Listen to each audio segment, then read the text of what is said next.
Our hearts beat to the city streets. We began to feel the fire. Bonjour à tous, vous êtes bien sur la chaîne Rêver sa vie en couleur, je suis Christelle et je vous retrouve aujourd'hui pour faire le point sur la semaine écoulée.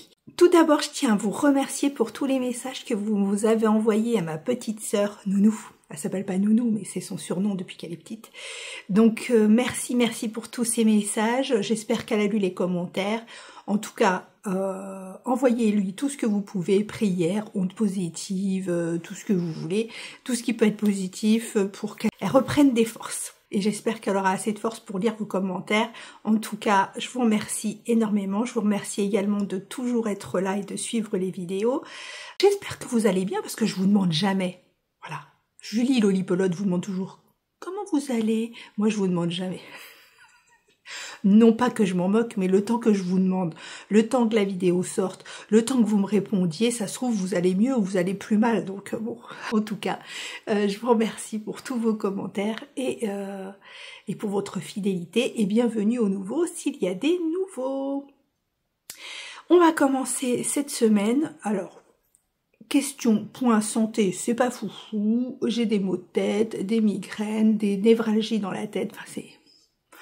On sait qu'il n'y a rien puisque j'ai fait un IRM, donc est-ce que c'est les névralgies d'Arnaud, que sais-je, des cervicales bloquées, je ne sais pas ce qui se passe, mais ma tête est comme ça. Je suis toute blanche parce que je mets pas de filtre, donc voilà, donc je suis blanche, je suis désolée. Je porte mon écharpe Pythagore qui est à la base une succession, comme son nom l'indique, de Pythagore, de carrés. Une succession de carrés de plus ou moins carrés, triangles, etc. de plus ou moins grande taille, donc que j'avais fait dans plein de restes, donc qui étaient aux couleurs automnales. Et comme je la trouvais pas assez dodue, vous savez bien que j'aime bien les choses dodues, je l'ai refaite en côte anglaise. Donc j'ai modifié évidemment le nombre de mailles parce que la côte anglaise comme les côtes 1, etc. se rétractent. Donc j'ai augmenté le nombre de mailles. Alors j'ai pas mis sur ma fiche Ravelry parce que je sais plus si je l'ai mis parce que comme c'est un patron, il est payant. Oui, je crois qu'il est payant. Hein. C'est un patron payant donc je peux pas mettre les détails. Là sur celui-là aussi d'ailleurs. Ouais, j'avais fait tout un tour au crochet. J'avais tout fermé l'écharpe au crochet pour rehausser. J'ai besoin de cadre, même dans mes tricots. Il faut toujours que mes tricots soient cadrés à la fin. Donc je fais des high cord, des trucs au crochet. Et celui-là, donc je l'ai fait, comme je vous ai dit, en côte anglaise, avec beaucoup de reste également.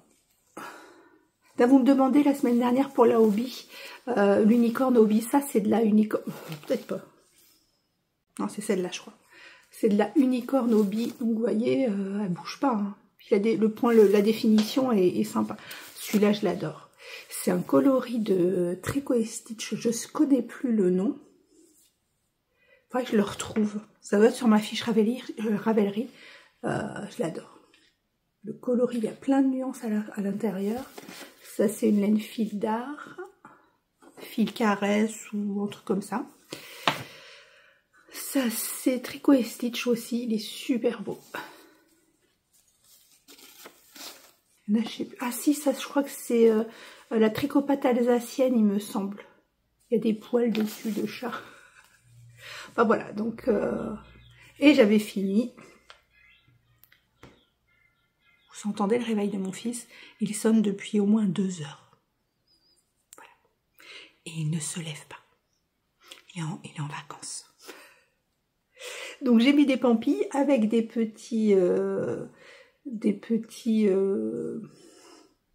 grosses perles en bois de chaque côté. Alors, qu'est-ce que j'ai fait cette semaine? Eh bien, j'ai terminé le design du châle Wendy 2.0, ou plutôt le Wendy's Lace. Laces ou Lace? Je ne sais pas. La dentelle de Wendy ou les dentelles de Wendy? Je ne sais. En tout cas, le premier Wendy est celui-ci qui ressemble beaucoup au Mathilda d'Aurélie la Poule, qui est un patron gratuit. Sauf que j'ai rajouté, je crois, je sais plus, j'ai rajouté les augmentations, donc avec des jetés sur le côté, donc il y en a également au centre. Donc ça, c'est le patron original que vous pouvez reproduire en fingering, en jersey. Enfin, il y a plusieurs exemples de projets qui ont été mis sur Ravelry, et merci de mettre vos projets sur Ravelry, ça aide beaucoup les autres. Donc voilà, ça c'est le premier modèle. Et donc j'ai voulu faire toujours pour que les débutants arrivent à faire des choses qu'ils ne pensent pas savoir faire, à savoir, j'ai refait un Wendy toujours au point mousse que vous pourrez modifier, mais avec des finitions plus sympas sur les bords, et une dentelle ultra simple qui va se répéter. Donc ça peut être répétitif pour ceux qui ont l'habitude de tricoter, mais qui peuvent aussi faire un bon zéro cerveau. Et donc une dentelle pour le rendre plus romantique, on va dire. Alors sur les bords, comme je vous ai montré sur celui-là, c'était juste 2-3 mailles, je ne me rappelle plus, 2-3 mailles avec un jeté pour les augmentations. Et sur le nouveau, donc j'ai fait une autre sorte de bordure, ça va pas être facile, vous voyez, qui fait une petite chaînette et qui fait beaucoup plus joli. Donc là il est bloqué, il l'avait bloqué. Donc j'avais commencé par faire la même technique avec les jetés, et tout au long j'ai modifié pour faire d'autres tests. Donc comme je vous en ai parlé souvent, je vais garder en fait les jetés, parce qu'après tout c'est ce qu'il y a de plus propre, et je mettrai une deuxième proposition de 2 ou 3 propositions d'augmentation si vous voulez des trous un peu moins visibles. La dentelle, la voici, la voilà. Donc en fait la semaine dernière je vous avais montré, j'avais fait une partie de la dentelle, j'avais refait du point mousse, et je voulais refaire une autre dentelle sur la fin, et en fait j'ai dit non. J'ai continué, j'ai fait exactement la même dentelle partout. Donc là je l'ai un peu bloqué en faisant des petites pointes, mais c'est pas obligé. C'était juste pour lui donner une forme de vague. Alors du coup, comme je pensais ne pas avoir assez pour continuer, j'ai bobiné le 3e écheveau de la table luxuriante de chez Didier, au fil de russe, qui est celle-ci. Mais du coup j'en ai pas eu besoin. De toute façon je vais me faire ou un bonnet, des mitaines, quelque chose d'assorti, donc je le laisse bobiner, je vais pas le rebobiner. Donc voilà, regardez comment ça donne. Alors moi je le porte de travers parce que j'aime pas que ça fasse un bavoir. Donc je le porte légèrement sur le côté, comme ça. Et voilà ce que ça donne. Alors le rendu est magnifique avec cette laine, franchement. Le rendu est juste superbe, ça pique pas du tout, c'est d'une douceur et d'une légèreté dingue. Ah oui, vous voyez pas mes lèvres, c'est compliqué. Donc voilà, c'est d'une légèreté de dingue. Ça fait une définition de dentelle, mais super jolie. Là, j'ai utilisé que 2 écheveaux. Donc vraiment pile, ce qui fait 700 mètres de fil, mais elle a un métrage particulier, parce que cette laine fait 350 mètres au 100 grammes. Donc moi de toute façon le patron est écrit pour être, ça se tricote en fingering, hein, je l'ai tricoté en 3,5. Mais donc normalement si vous utilisez 2 écheveaux de 400 mètres, enfin 200 grammes, que ce soit du 400 mètres ou du 420 mètres, vous avez assez. Si vous utilisez la même base, c'est-à-dire 350 mètres pour 100 grammes, ce que je vais faire dans le patron, c'est qu'à un moment du patron vers la fin, je vais vous dire attention à ce moment-là, pesez votre laine, etc. Si vous reste tant, vous pouvez faire encore tant de rangs. Si vous reste ça, etc. Donc je vais vous préciser pour la fin, si vous utilisez cette base-là, qui est vraiment magnifique. En plus, Didier va faire des coloris la semaine prochaine. Enfin, vous voyez la vidéo samedi. samedi 1er février, normalement, je crois que c'est dans la mise à jour de lundi prochain, qu'il vous propose de nouveaux coloris printaniers. Donc voilà pour le patron. Alors il va partir en test en sachant que j'ai déjà ma Christelle Tobebis qui est sur le test, Sophie également. Comme vous la suivez, vous savez qu'elle a des petits problèmes avec son épaule, donc voilà. Mais après, je vais prendre que 2-3 testeurs, testeuses, parce que il est relativement simple, il n'y a pas de complexité. Donc il est relativement simple, j'ai pas besoin d'avoir énormément de personnes. Il me faut juste des personnes qui vont tester la grille, parce qu'il y aura une grille pour la dentelle et il y aura les explications écrites. Comme il y a des choses qui ne me plaisaient pas, comme certaines d'entre vous se sont moquées de moi sur Insta, en me disant « T'es sûr, c'est ton seul prototype, tu vas encore refaire un deuxième, un troisième, un quatrième ?» J'aurais pu. J'étais bien tentée, mais j'ai tellement de choses à tricoter que non. Puis bon, ça va, il n'est pas super compliqué. Mais quand même, il y a des choses qui me plaisent pas, comme. Alors, du coup, on va même plus le voir maintenant qu'il est bloqué. Je me prends la tête à refaire la grille alors que ça se voit plus. Vous voyez là, il y a des endroits où il y a trop de jersey pour moi. Regardez là, je trouve pas ça joli. Je trouve pas ça joli là.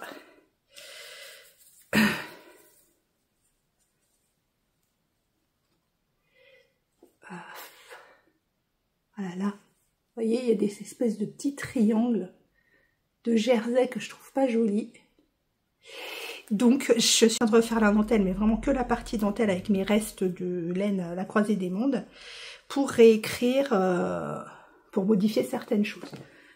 Donc là, vous voyez sur une laine, on va dire, ça c'est de la 425 mètres pour 100 grammes, dans une laine spéculée, ce que ça peut faire. Donc voilà, donc là je suis en train de refaire la dentelle, juste la partie répétition, pour refaire les parties du bord et de milieu de châle, histoire qu'il n'y ait pas ces triangles de jersey que j'aime pas du tout. Voilà, vous voyez un peu ce que ça va donner sur une fingering, on va dire sans plus. On voit pas grand chose encore là, mais bon, voilà. Donc je suis en train de travailler sur ça. J'ai 2-3 personnes qui se sont manifestées sur Insta et que du coup je pense que je vais contacter pour le test, et puis ce sera tout de toute façon. Je pense que ça va aller relativement vite, et alors j'espère le sortir pour mon anniversaire ou avant mon anniversaire ou quelque chose comme ça. Il est en blanc, il est vraiment super joli. Sophie m'a, c'est vraiment cette base, elle me dit ça peut servir comme un châle de mariée.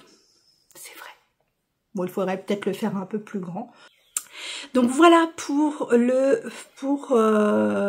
design qui est terminé. Donc, qui dit quelque chose terminé, dit quelque chose castonné. Sauf que j'ai castonné, mais je vous le montre parce que je vous montre ce que j'ai fait, mais je vais le défaire parce que je voulais refaire une stripe please comme celle-ci.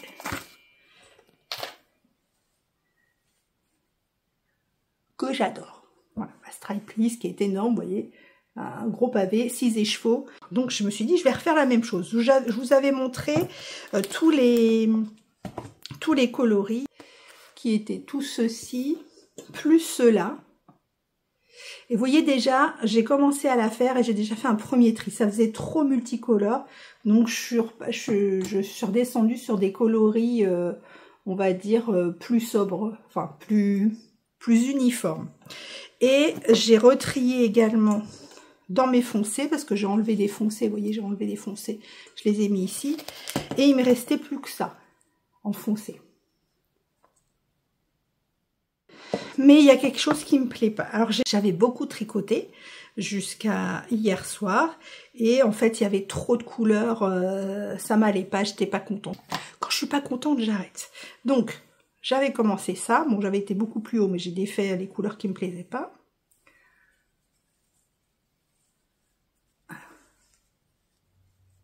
Donc j'avais commencé ça. Donc pour qu'elle soit principalement donc noir, marron, kaki,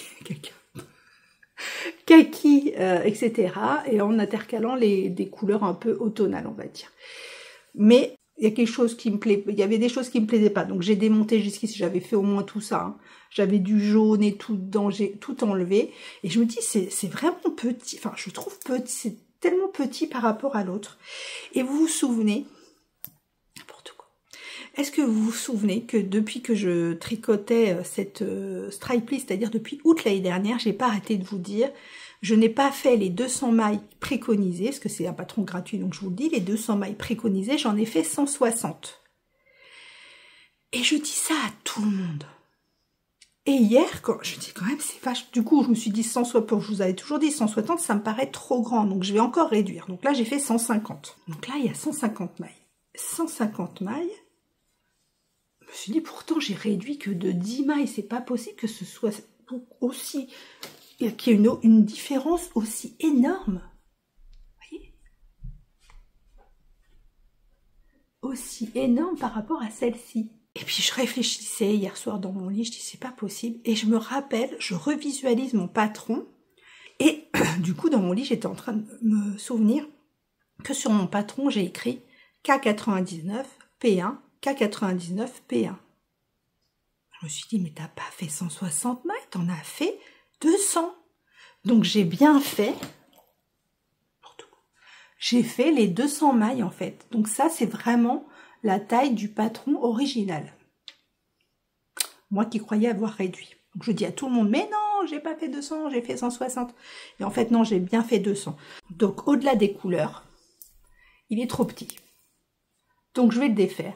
Et comme je vais le défaire, il y a quelque chose qui j'arrive pas à me rentrer dedans, Et donc du coup, je me suis dit, cette nuit, oui, je pense beaucoup la nuit. Je me suis dit, cette nuit, fais l'idée que tu avais, c'est-à-dire de faire que des rayures noires. Donc j'ai commandé en plus sur Hobby la Unicorn Hobby noire qui est actuellement à 7,60 € jusqu'à début février. Donc j'ai recommandé, avec Céline on a recommandé des écheveaux noirs, ça sert tout le temps. Voilà, c'est de la assez bonne qualité. En tout cas, bref, donc j'ai recommandé de la noire et je vais me faire une écharpe que avec des rayures noires et les écheveaux que j'ai eu dans le calendrier de Sabine. Ça va être trop beau. Donc, en fait, là, je vais pas me prendre la tête à choisir les couleurs. Comme en plus, ce sont des couleurs, vous voyez, qui sont très variées. Hop. Les différences de couleurs vont se faire toutes seules. Donc, j'aurai rien à réfléchir. Donc là, il y a 4 écheveaux. Trop beau. Ça va être trop. Donc je vais faire ça, je vais bobiner ça. Alors je sais pas si je bobine les 3 ou les 4. Si j'en bobine 3 ou 4. Celui-là il a l'air quand même en tonalité, il a l'air différent des autres, mais en même temps ça peut faire sympa. Je sais pas.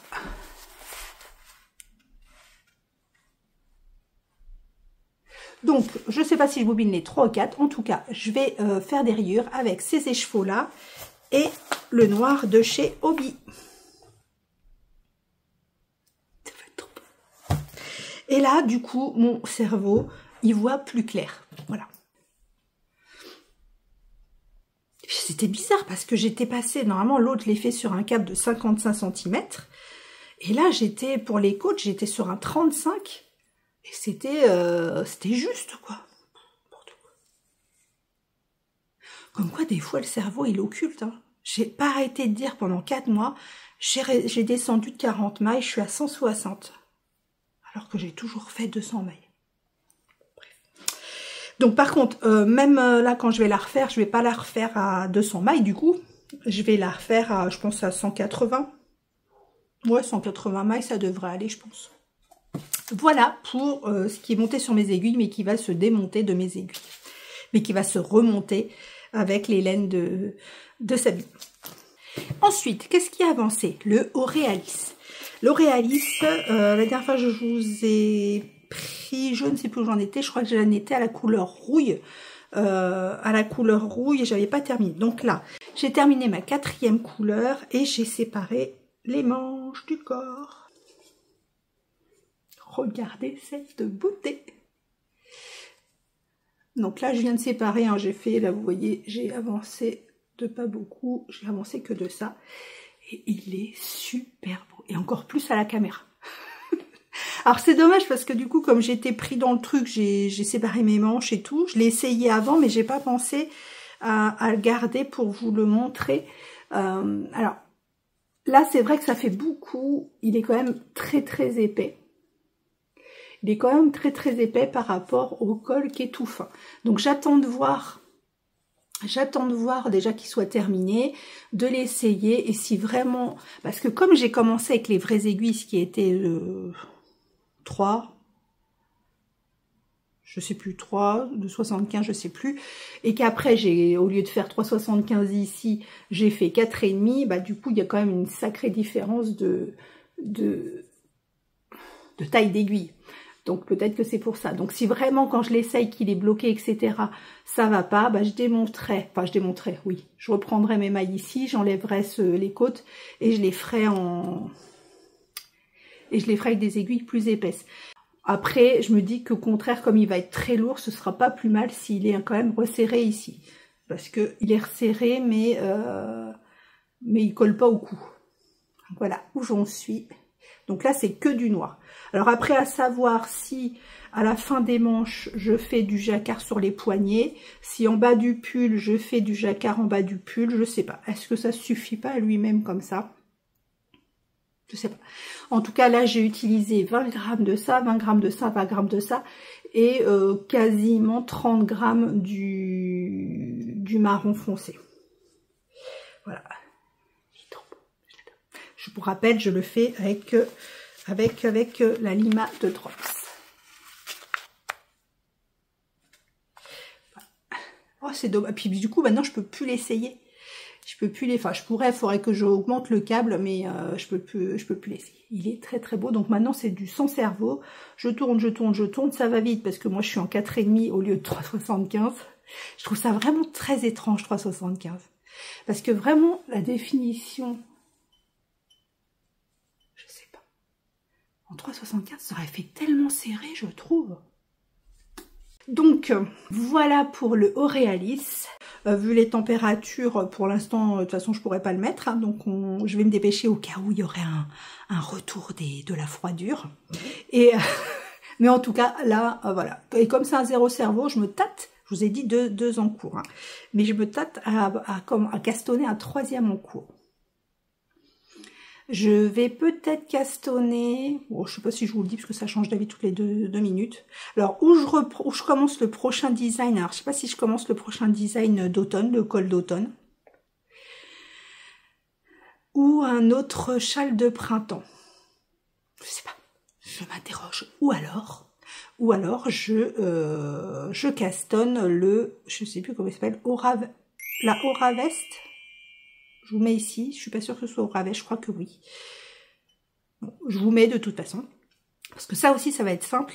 C'est de la grosse laine, c'est un peu une demi-saison. Comme on arrive sur les beaux jours, bah, c'est bien aussi d'avoir des choses qu'on peut mettre en demi-saison. Enfin, on arrive sur les beaux jours, on n'y est pas encore, mais février, ça passe vite, hein, s'il n'y a pas beaucoup de jours. Donc, voilà, un truc demi-saison, c'est pas mal aussi. Déjà, je vais recastonner la Stripe Please avec le bon nombre de mailles, les coloris de Sabine, ça va être flamboyant, ça va être super. Et celui-là, je le continue. Alors du coup, pour les tricots en cours, c'est fait. Je me suis refait donc du coup, vous savez, mon petit tableau avec... donc j'ai terminé le design ici. Donc là j'avais mis caston du Stripe Please. On est le 29, donc je vais descendre, comme je vais recastonner aujourd'hui, je vais redescendre le début de celui-là. Ça fait que pour le moment j'ai le Stripe Please et l'Aurealis. Donc je vais peut-être me rajouter un petit 3e, je ne sais pas. Donc question achat, ce mois-ci je n'ai rien acheté puisque vous savez que normalement je suis en aubaille. Non, je suis pas en aubaille, hein, on va pas se mentir, je vais acheter, il n'y a pas de souci. Mais je vais essayer de réduire au maximum, d'utiliser vraiment ce que j'ai dans mon stash. Et voilà, on va essayer de faire au mieux. Donc, qu'est-ce que je disais avant d'être interrompue? Oui, je parlais de Camille. Donc, j'ai fait une précommande du mug de printemps de Camille. Le mug est juste magnifique, je vous le remets ici. Pitié! précommandé, moi je le veux, mon mug, il est tellement beau. Non mais franchement, bon, je pense que Camille n'aura pas de souci, elle a tellement un talent de fou, ses dessins, ses illustrations sont tellement jolies que je pense que si vous êtes au courant, vous l'avez déjà précommandé. Mais en tout cas, bon, j'ai précommandé le mien, Céline aussi. On attend avec impatience le délai, vous avez jusqu'au, si je ne me trompe pas, le 19 février pour précommander. De cette manière, Camille pourra mettre en production ses jolis mugs. J'ai hâte. J'ai pas beaucoup de mugs de printemps-été, parce que moi c'est printemps-été, hein, la déco, les mugs, etc. C'est printemps-été confondus, et j'en ai pas beaucoup. En tout cas, j'ai précommandé ça. Qu'est-ce que j'ai commandé? Caro from Woodland a fait un réassort de ses plateaux, le plateau que j'avais loupé, ces petits plateaux en fer. J'ai eu celui de Noël, mais je n'ai pas eu celui d'automne. Donc j'ai précommandé j'ai commandé celui d'automne qui a été mis en réassort également. Et c'est tout ce que j'ai commandé. Je n'ai pas commandé de laine. Malgré les petites merveilles que Didier nous a montré lundi, il a sorti, mais j'adore, des bocaux de laine, des bocaux avec des mini dedans. C'est trop mimi. Voilà, bon, bref, j'attends la mise à jour de lundi prochain pour voir les coloris qu'il a créés avec la table luxuriante. Elle est vraiment, mais bon, j'arrête de vous le dire. Voilà. En tout cas, voilà pour les achats que j'ai pu faire sur ce mois-ci, parce que quand vous verrez la vidéo, le 31 janvier est terminé. Comme on parle de bilan de janvier, et en parlant d'achat, j'en viens au stash. Alors mon stash, c'est vrai que je vous en ai pas parlé depuis, bon en même temps c'est pas non plus très important, mais moi j'adore calculer, vous savez, j'ai des tableaux, je calcule, j'adore ça. Et en l'occurrence, j'ai noté donc que l'année dernière, bon, j'ai sorti du stash 105 écheveaux. C'est énorme quand même, hein. 105 écheveaux, dont 66 écheveaux que j'ai tricotés. On se rend pas compte quand même la quantité de laine qu'on tricote. C'est énorme. J'ai tricoté 66 écheveaux, ça me paraît énorme. Faudrait que je refasse en même temps, il n'invente pas le truc, hein, mais 66 écheveaux. J'en ai donné à peu près une quarantaine, 39-40. Donné dans le sens où j'en ai donné, offert, j'en ai mis en concours, etc. Donc voilà, donc ce qui est sorti l'année dernière, 105 écheveaux. Ce qui est rentré, ce sont encore plus incroyable, 170 écheveaux. Alors moi je calcule en grammes, hein. Dans mon tableau Excel, ça calcule en grammes et donc j'ai entré 17 760 grammes. Vous divisez par 100 grammes, ça fait 170 écheveaux, 177 écheveaux. Autre chose, je vais vous mettre cette semaine, j'espère ne pas être trop en retard sur les salons, je vais vous mettre la liste des salons donc 2025. J'ai essayé de récolter au maximum toutes les infos que j'avais. Je vais essayer d'en faire une liste que je mettrai également sur Insta, comme ça vous pourrez, même là vous pourrez screener, etc. Mais je la mettrai sur Insta, vous aurez la possibilité de screener de cette manière. Là, ce week-end, au moment où vous regardez la vidéo, si vous la regardez à la sortie, il y a un salon, le Knit and Clutch, qui se déroule à Leban-Saint-Martin, donc si j'ai bien compris, c'est à côté de Metz. Donc ça c'est le salon ce week-end, je suis désolée, je suis un peu en retard sur la publication de la liste, mais j'ai vraiment voulu essayer de répertorier vraiment tous les salons de l'année. Les gros salons, alors je vais pas commencer à noter les petites fêtes de village ou les choses comme ça, ce qui est très intéressant, c'est pas du tout ce que je dis, hein, mais c'est que là autrement je vais pas m'en sortir.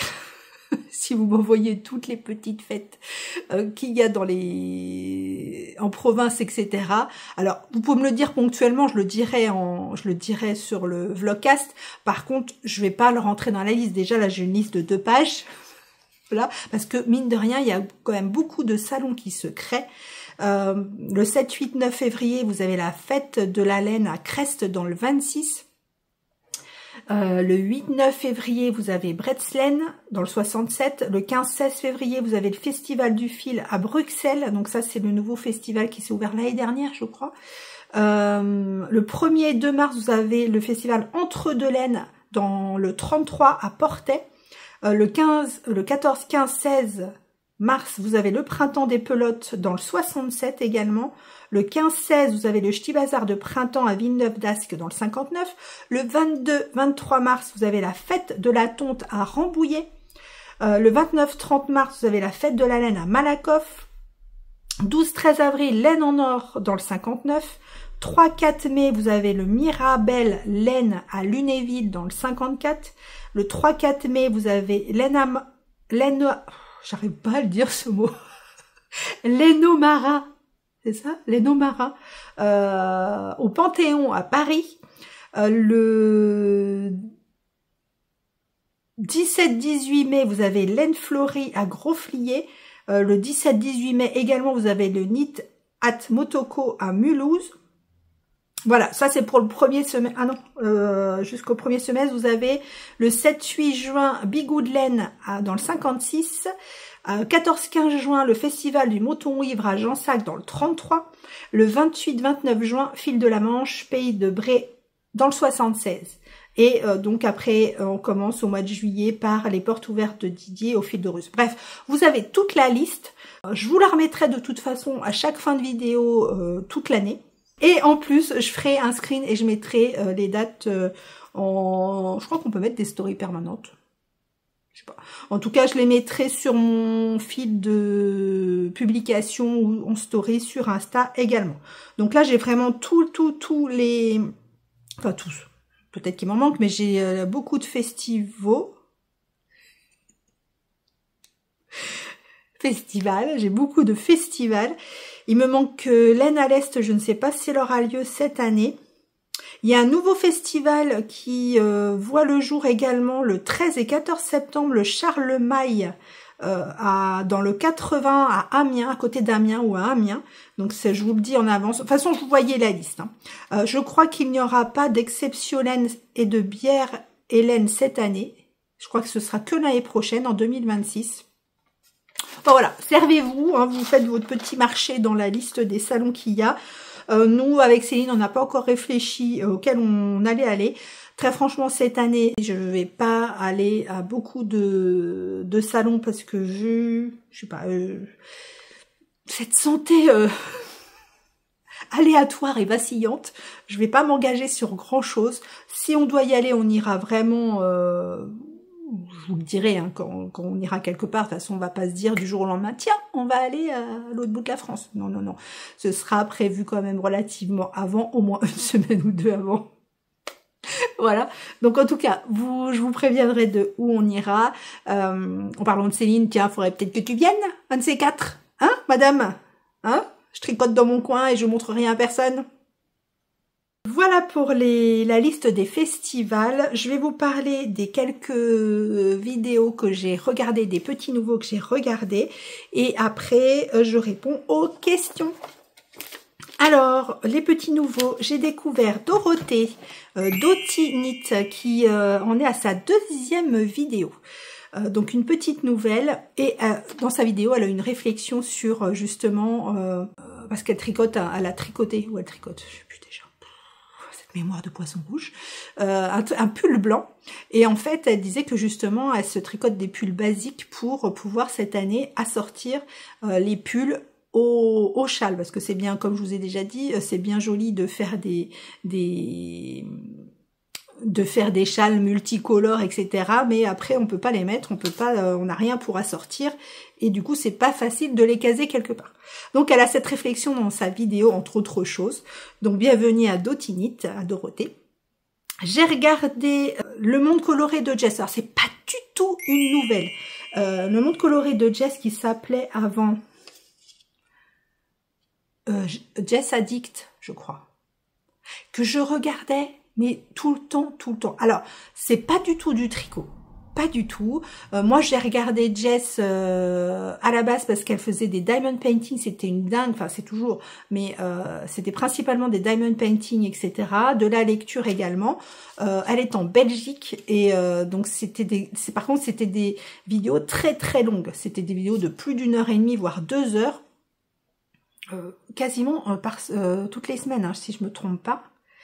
Et donc moi j'avais un peu lâché parce que il y avait beaucoup de décalage. Il y avait tellement de montage à faire que les décalages étaient tellement énormes. Alors, du coup, par exemple, les vlogs de Noël, on les voyait en mars-avril. Voilà, donc j'avais un peu lâché sur ce coup-là. Et là, du coup, YouTube me l'a reproposé et je suis retombée dedans. Alors Jess, elle est un peu... j'adore parce qu'elle est vraiment... Elle s'en moque du regard des autres, etc. C'est une dingue de Disney. Elle va souvent à Disney. Elle achète les costumes, les trucs qu'on met sur la tête, je sais pas comment ça s'appelle, les serre-têtes là, avec les oreilles, les sacs, enfin, à Noël, elle a 4 sapins dans sa maison ou je ne sais pas combien. Elle lit, elle fait du diamond painting, enfin, elle fait beaucoup de choses et dans ses vidéos, il y a beaucoup de réflexion, enfin on parle on parle pas du tout, nous on parle pas, elle parle vraiment de beaucoup de choses, elle aborde beaucoup de sujets et voilà, donc je suis retombée dedans. Les vlogs sont un peu moins longs et par contre ils sont donc postés donc je veux dire sans différer, donc le monde de Jess. J'ai regardé ce qui n'est pas une nouvelle du tout, Mathilde tricote, mais je vous en parle pas souvent. Malgré que je la regarde régulièrement, je vous en parle pas souvent, mais là, j'ai adoré sa dernière vidéo. Elle déménage de Montréal à, je sais pas si elle a dit la ville, enfin bref, plus dans la campagne, et elle a un petit chalet. Il y a de la forêt, il y a des arbres, il y a un feu de cheminée, il y a de la neige partout, j'adore juste, c'est magnifique. Je voudrais être avec elle, j'y ai dit, j'arrive. Bon, j'arriverai jamais parce que 8 heures d'avion, c'est juste pas possible pour moi. Donc Mathilde tricote, à qui je fais des gros bisous. Et elle est elle va tester le pull, je sais pas si vous l'avez vu sur Insta, le pull chauve-souris d'Aurélie la poule. Aurélie la souris, je te fais des bisous aussi. D'Aurélie la poule et j'adore le principe en fait. Les pulls chauve-souris, là, du coup ça se coupe ici, vous avez des manches chauve-souris. Et elle est en train de le tester, donc je vais suivre ça de près parce que je l'avais déjà vu quand Aurélie en a parlé sur Insta et il me plaît vraiment beaucoup. Et là je suis en train de regarder les aiguilles de Marie, qui n'est pas une petite nouvelle du tout, mais c'est ce que je suis en train de regarder et que je n'ai pas terminé. Voilà pour ce que je voulais vous dire. Maintenant, je vais répondre aux questions. Alors déjà, je voulais vous dire une chose. Surtout, n'hésitez pas, parce que ça, c'est vraiment quelque chose qui m'a passablement énervée, agacée, je ne sais pas. Quand j'ai commencé à regarder les podcasts tricot, c'est que quand on déboule dans le monde des podcasts tricot sur YouTube, on parle beaucoup avec des codes, des mots anglais, des choses comme ça. Je ne comprenais strictement rien. Je vous ai déjà dit, on parlait de fingering, on parlait d'Aran, on parlait de worsted, je sais pas quoi, alors que moi j'en étais au Lenfildar, on regardait le papier, il y avait écrit ça se tricote en 3, 3,5, voilà, point. Je ne savais rien d'autre. Les mots en anglais, on castonne, c'est-à-dire quoi? Parce que ça veut dire moi castonner. Les trucs là, des chaussettes, le tom up, le tom up, c'est quoi? Je sais pas. Alors n'hésitez pas, parce que c'est vrai que du coup on a tendance, j'ai tendance à beaucoup utiliser des mots, des abréviations, des mots anglais, des choses comme ça. Si vous ne comprenez pas, n'hésitez pas à me le dire et à me le demander. Non seulement je vous répondrai, mais en plus je le rajouterai dans les vlogs d'après et je mettrai en dessous un sous-titre pour dire ce que ça, pour vous mettre ce que ça veut dire.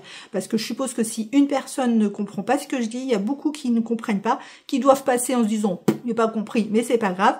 Mais c'est quand même bien que vous compreniez. Voilà, donc ça c'était une parenthèse. Alors, on m'a demandé... Non, on m'a pas demandé. Je voulais juste vous faire un retour sur la semaine dernière, enfin, il y a quelques semaines. Je vous ai mis en barre de description le lien vers comment faire des rayures sur plusieurs rangs sans démarcation. Moi, je vous ai montré ma méthode, qui était ma méthode. Maintenant, l'une d'entre vous, merci, je te fais des bisous, m'a dit, si tu veux, il y a un... Alors, je sais plus de qui c'est. De toute façon, je vous mets le lien sous la vidéo. Il y a une vidéo qui propose... Je me demande si c'est pas Claude Tricot. Non, c'est pas Claude Tricot. qui propose 4 façons de faire des rayures sans démarcation. La proposition que je vous ai faite, moi, c'est la 2e façon, mais très franchement, la 3e façon et la 4e façon de faire des rayures sans démarcation, elle est... Alors, je l'ai pas essayé, donc je peux pas vous dire qu'elle est nickel, mais je l'ai pas essayé, mais en tout cas, au vu du résultat que ça donne quand elle le fait, je pense que je vais l'essayer. Alors, pas sur la stripe list, parce que comme je vous ai déjà dit, la stripe list se fait, le changement de couleur se fait sur une maille en vert, donc c'est une maille qu'on voit quasiment pas, qui est perdue dans les mailles endroits. Donc je vais peut-être pas le faire sur ça, mais dès que j'ai des rayures à faire, je vais essayer avec ces méthodes, parce que la 3 et la 4 sont vraiment très intéressantes et on voit aucune démarcation. Voilà, affaire à suivre. Donc ce n'était pas une question, c'était juste pour vous informer. Alors, par contre, on m'a demandé sur le châle de Anaïs, est-ce qu'on pouvait remplacer la brioche par des côtes anglaises? Alors oui, on peut toujours remplacer de la brioche par les côtes anglaises. Après, le patron est écrit de telle manière que pour, par exemple, les diminutions de la maille centrale, les choses comme ça, c'est expliqué... c'est expliqué pour la brioche. Mais oui, c'est très faisable. Alors, c'est pas la même technique, du coup, parce qu'on... la côte anglaise se tricote sur l'endroit et l'envers, mais la brioche se tricote on tricote 2 fois le même rang avec des couleurs différentes. Donc oui, c'est faisable. Après, c'est faisable. Non, je vais vous dire, c'est dommage de pas tenter la brioche. Mais après, je comprends si c'est vraiment pas faisable. Comme moi, très franchement, il y a certains projets où je pourrais remplacer par des côtes anglaises. C'est vous qui voyez. En tout cas, oui, c'est faisable. En sachant que sur le Winterfell, donc la brioche est bicolore, ce qui veut dire que si vous suivez le patron, vous devez faire des côtes anglaises bicolores. Moi, personnellement, j'en ai pas encore fait. J'ai regardé des tutos, mais ça m'a pas l'air super compliqué. Mais du coup, ça vous oblige, si vous savez pas le faire, à vous renseigner, à regarder les tutos, donc est-ce que c'est pas une perte de temps? Après, vous pouvez également faire des côtes anglaises non bicolores, comme vous pouvez faire de la brioche non bicolore, voilà. Mais pensez que la brioche sur le modèle est bicolore, donc il va falloir faire des côtes anglaises bicolores. Une autre question qu'on m'a posée, ah oui, l'une d'entre vous s'est interrogée sur le fait que je dise... que je fasse la différence entre laine industrielle et les laines des teinturiers, en me disant, je comprends pas, parce que, en fait, même les laines de teinturiers sont industrielles, parce qu'elles sont fabriquées. Oui, les teinturiers en achètent en grand nombre, en très grand nombre, donc ça devient de la laine industrielle. Alors moi, c'est ma définition, je vais vous donner ma définition, ce qui n'est pas la définition de Google ou ce que vous voulez. Je vous donne, quand moi je vous dis laine industrielle, ce que ça évoque pour moi. Alors déjà, laine industrielle, pour moi, c'est bête, mais je ne vois pas des écheveaux, je vois des pelotes. Déjà. Quand je vais vous parler de laine industrielle, je vais voir des pelotes, je vais voir des couleurs unies. Donc pas de nuances, pas de speckle, pas de choses comme ça, même si on peut en trouver chez Fil d'Art, Bergère de France, des choses comme ça avec des petites variations de couleurs, des dégradés, des autodégradants, des tweeds, des trucs comme ça. Mais laine industrielle pour moi c'est ça, laine industrielle pour moi c'est de l'acrylique, pas forcément 100%, mais avec beaucoup d'acrylique dedans. Vous allez me dire, ouais mais Drops par exemple, elle peut être 100% alpaga, je sais plus laquelle là, 100% alpaga, donc il n'y a pas du tout d'acrylique ou de ce que vous voulez dedans. Alors est-ce que c'est une laine industrielle? La question se pose. Elle est industrielle du fait qu'elle est produite en nombre, que ce sont des couleurs relativement unies, qu'il n'y a pas de travail de teinture d'un teinturier dessus, oui, mais en même temps, c'est une laine d'alpaca, donc 100% alpaca, donc il n'y a pas d'acrylique dedans. Donc là, effectivement, on va se poser la question. Ensuite, le prix. Bah oui, le prix, la laine industrielle, pour moi, elle est... Quoique non, parce que c'est vrai qu'il y a des laines... C'est un sujet compliqué, en fait. Ouais, voilà. Enfin, c'est comme ça que je différencie les laines industrielles. C'est vraiment pour moi, la laine industrielle, en gros, c'est la laine en plot, la laine unie, où vous allez avoir le même bain sur des milliers de pelotes. Alors, qui va être moins cher, oui et non, qui peut être moins cher du fait de sa production en nombre. Voilà, alors quand c'est pas industriel, pour moi, effectivement, ça va être plus vers les teinturiers, où là, vous avez même d'un écheveau à un autre, sur 2 écheveaux, vous allez avoir des coloris complètement différents, où il y a un travail, il y a une personne derrière, même si elle commande sa laine au naturel par tonne, il y a un travail qui est fait derrière, ce travail de l'humain, de la couleur, enfin voilà, c'est pas des grosses productions, il y a de la réflexion derrière, il y a de la créativité. Pour moi, tout ça, c'est pas industriel, même si on va dire pas le contenant, le nombre des chevaux achetés est industriel. Fatalement, ils vont pas les acheter 2 par 2, mais ça reste de la laine la plupart du temps, même s'il y a du non superwash et qu'il va y avoir du nylon dedans. Le principal de la laine, c'est vraiment être une laine animale, etc. Voilà, pour moi, c'est ça, non industriel. C'est pas super clair comme explication. En tout cas, la question était vraiment plus dans ce sens. Est-ce que le fait d'acheter en nombre ne fait pas de cette laine une laine industrielle? Non. Pour moi, non, ça ne fait pas... c'est pas parce qu'elles sont... Et encore que je ne suis même... Enfin, je sais pas où ils achètent leur laine. Donc oui, fatalement, ça doit être des grosses entreprises ou... enfin, des grosses entreprises, des grosses productions de personnes qui vont récolter la laine de BFL, d'alpaca, de ce que vous voulez, ou du mérino, des choses comme ça. Donc oui, fatalement, il va y avoir beaucoup en nombre, mais le travail derrière n'est pas industriel. Donc, j'allais vous dire la unicorne, vous voyez, elle est en écheveau, mais c'est une laine industrielle pour moi parce que déjà elle est produite, ce sont des coloris, enfin, je suppose que c'est trempé dans des bains, voilà, ce sont des coloris unis, il y a 25% de polyamide dedans, 75% de laine, c'est en grosse production. Donc, je veux dire, si j'achète ce noir maintenant, je peux l'acheter dans 2 ans, je pense que ce sera toujours le même noir. Donc voilà, ça, c'est pour moi, c'est de l'industriel. Enfin bref, c'est une grande question, merci de l'avoir posée. Auquel je n'ai pas de réponse très précise, mais j'essaye. Hein. Donc voilà.